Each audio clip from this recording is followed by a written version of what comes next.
जय श्री कृष्ण। श्रीमद् भागवत गीता के तीसरे अध्याय का 22वां श्लोक बहुत ही विशेष है।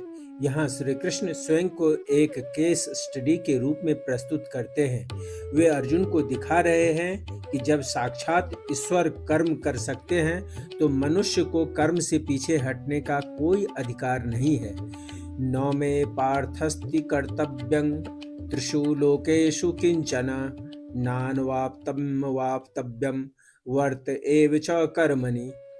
यह श्लोक ईश्वर के कर्म करने के पीछे के रहस्य को उजागर करता है। साधारण मनुष्य कर्म इसलिए करता है क्योंकि उसे कुछ चाहिए, उसकी इच्छा होती है।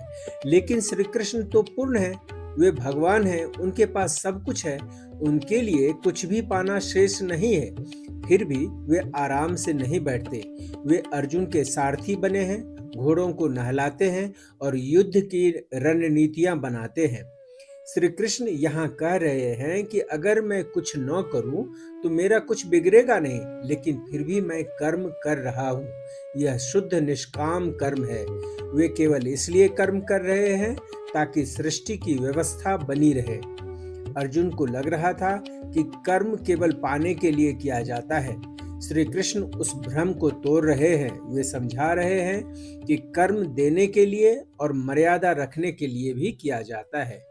यह श्लोक सिखाता है कि कर्म करना कोई बंधन नहीं है, बल्कि यह एक उत्सव और जिम्मेदारी है। यदि ईश्वर स्वयं कर्म में रमे हुए हैं तो कर्म से भागना अध्यात्म कैसे हो सकता है।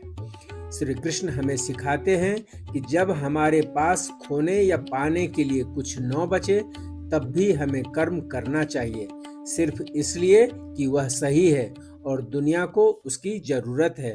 जय श्री कृष्ण।